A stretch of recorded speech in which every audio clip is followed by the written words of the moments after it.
Hey guys, my name is Bryce. Today I'm doing a video which the title is pretty self-explanatory, going over the Megaton promos.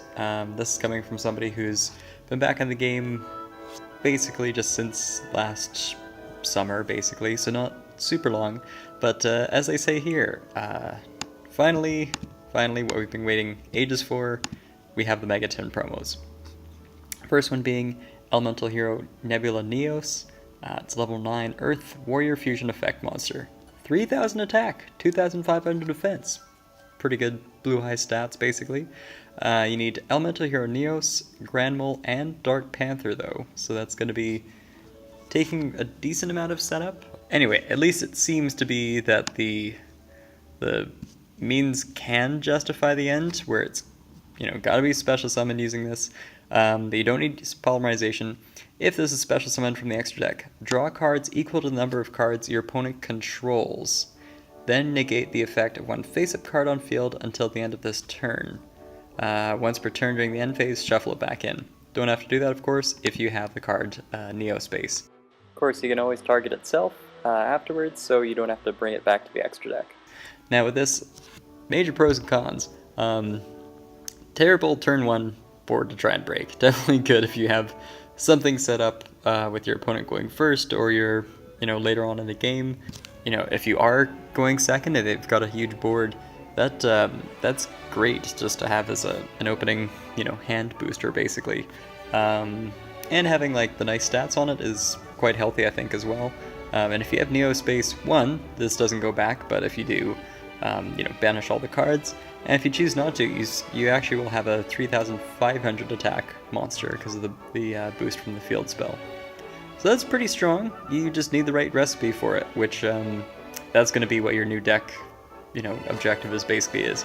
Get this out in, this formula as effectively as you can, and and kind of stall until you have the right, targets that you want basically. Next we have Junk Speeder. Now this is the one where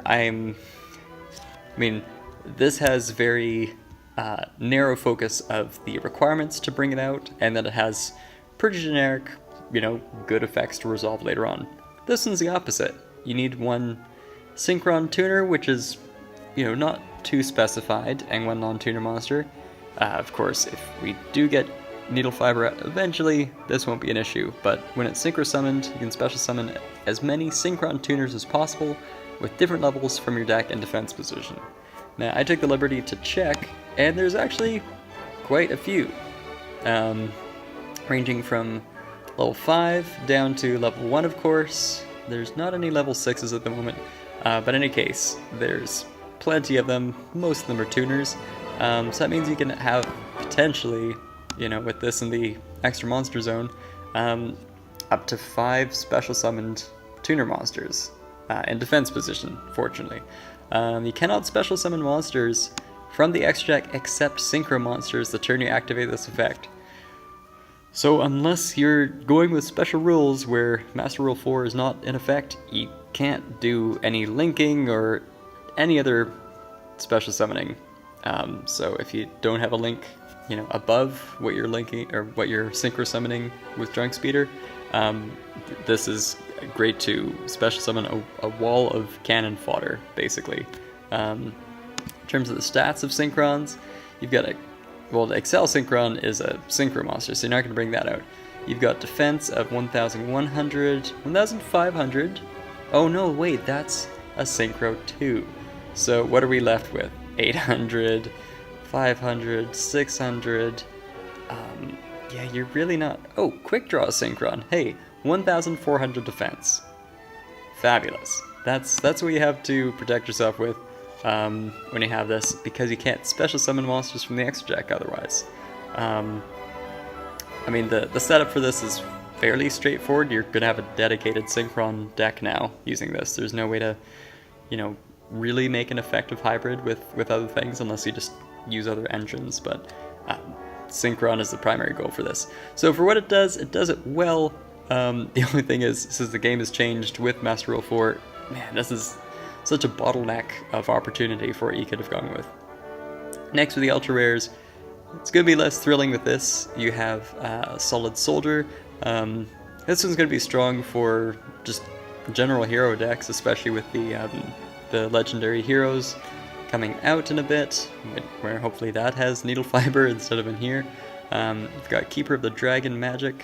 It's curious it's a dragon type when it really seems to be a likely, warrior candidate. But anyway, you can add one or you can discard a card and add a polymerization normal spell card or fusion normal spell card from your deck to your hand. So no speeding up the process with Brilliant Fusion, unfortunately. You can reveal one fusion monster in your extra deck, special summon one of the fusion material monsters. Fusion materials aim specifically listed on that monster from your graveyard and face down defense position. This doesn't help Dark Magician and stuff like that. You cannot special summon monsters from the active deck except fusion monsters the turn you activate this, either of this card's effects. Wow, so that's pretty niche as well. This one I have hopes for. Muddragon of the Swamp. Hopefully it can be a candidate for instant fusion. I don't see why not. Your opponent cannot target this card or monsters on the field with the same attribute as this card, and you can pick the attribute as a quick effect. So gives a bit of protection from targeting, except as soon as it leaves the field for that one turn, then you're kind of back to not having that opportunity. And with instant fusion, of course, you'd just be stuck with this, not even being able to attack. So it's better than nothing, but I think there could have been, maybe slightly less fair advantages to it. This one, we have Arcana Extra Joker. You need 3 warriors with different names, so at least it keeps people from spamming out with tokens, for better or for worse. And then aside from that, you can it's kind of like a Mechaba, except purely in a warrior deck. So that's kind of interesting. When it's link summoned, when this link summon card is destroyed by battle and sent to the graveyard, if you can get over 2,800, good for you, but you'll deal with this, I guess, as the opponent. Special summon one level 4 warrior monster, or warrior normal monster, oh man, from your deck. And if you do, add one level 4 warrior monster from your deck to your hand. It's like a strange long-lost Ignites Link monster. Better than nothing, but again, I think the main part, of course, is just this effect that you can get. So that's useful, and it's fairly strong, at least, because you'd hope for that from a Link 3. Anyway, this one is very situational. Banish this card from your field. It is a level 5 warrior, and one normal trap in your graveyard. Apply the Banish Trap's effect.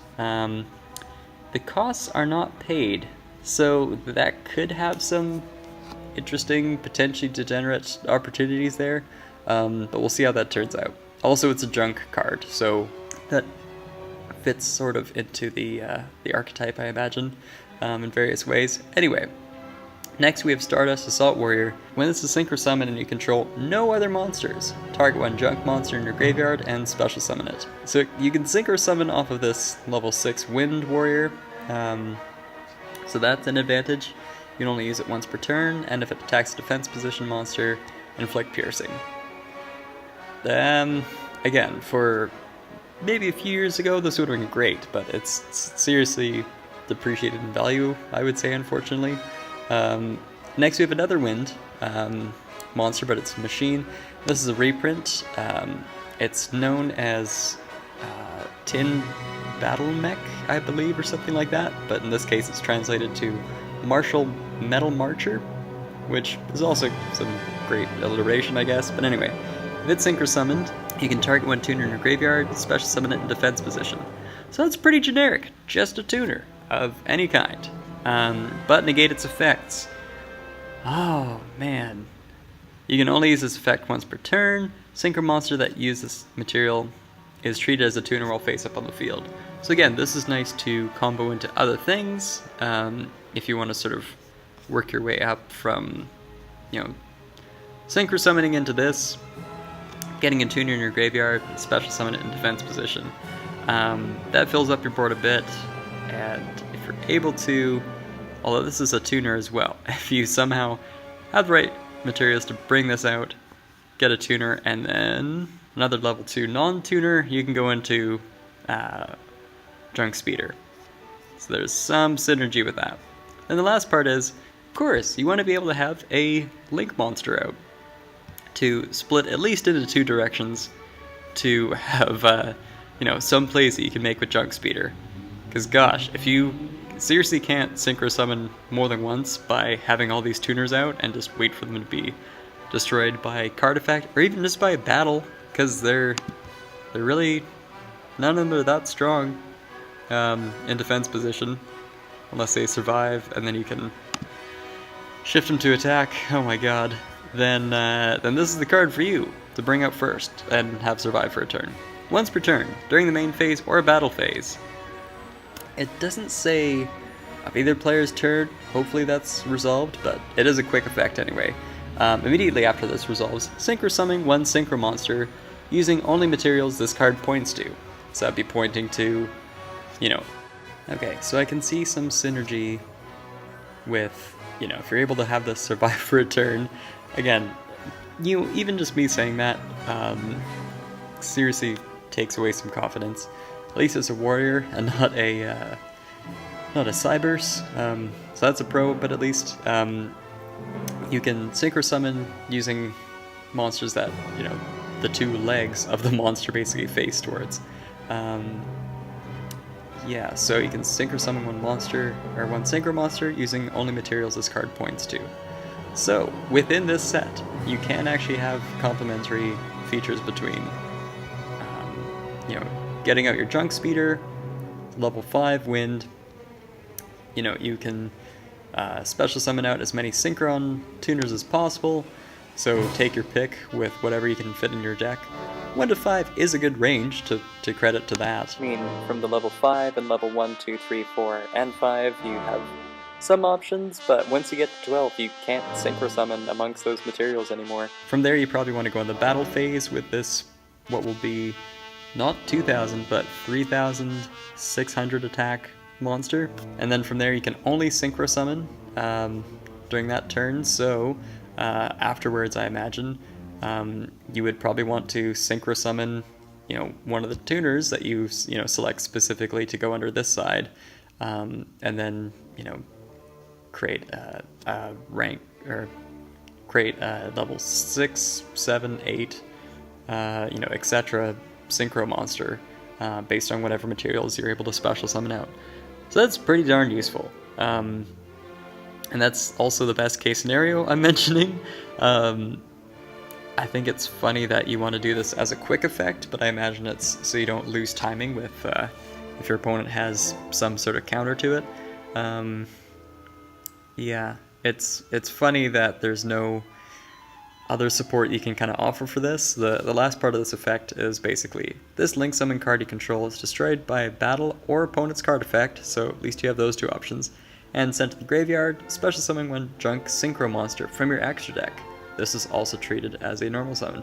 That part is pretty darn useful, because that basically means you can bring out Junk Speeder on your opponent's turn. The fact that it's until the end of the turn that you double the attack, man. I understand why, but at the same time, you don't have to be that fair anymore, necessarily. This is coming from someone who was around for the, the sort of dawn and like the, short amount of time where synchro monsters were, fairly popular and things like that. And seeing it come back now, I'm kind of like, great, but, oh man, the expectations have changed. Sadly, power creep has really meant that this is not as powerful as it once could have been. I at least appreciate the fact that they are including this link in here. Going without would have been very difficult to really justify, hey, you have a bunch of free tuners now, but according to this one clause, where you cannot special summon monsters from the extra deck except synchro monsters, yeah, that locks you out from a lot of opportunities. Even if you wanted to go like really crazy and XZ summon with 2 tuners or something like that, you can't do that, and that's pretty disappointing. Anyway, that kind of wraps it up for my sort of overview of these cards and things like that. I'm really curious to see what some of the more competitive players will think, and also some of the, especially casual players. I think I'm definitely pretty low on the rungs, but for people who are looking to do a fun deck and are playing against other players who have, not quite the same tempo as at least what I'm used to playing, and this could survive as a 1,700 attack monster, and then have the right recipe going to to bring out Junk Synchron, or even in a situation where you can make a really good Elemental Hero Neos deck where you can bring out 3 of these as the right material, and controlling them, not just having them in your hand. I can see the understanding of why these are good, but it's almost like the same problem as Chaos Max, where you have to bring it out in the first place, and that's what holds it back from, the consistency versus power and things like that. But anyway, hopefully that wasn't too negative and everything. Thanks for watching, guys, and I'll see you next time. Also, as a side note, I just started a Patreon account, so if you guys feel like having a shout out for every video that I make, or if you want to do upper tiers where you can do suggestions or have a dedicated video, hop on the link below and check it out.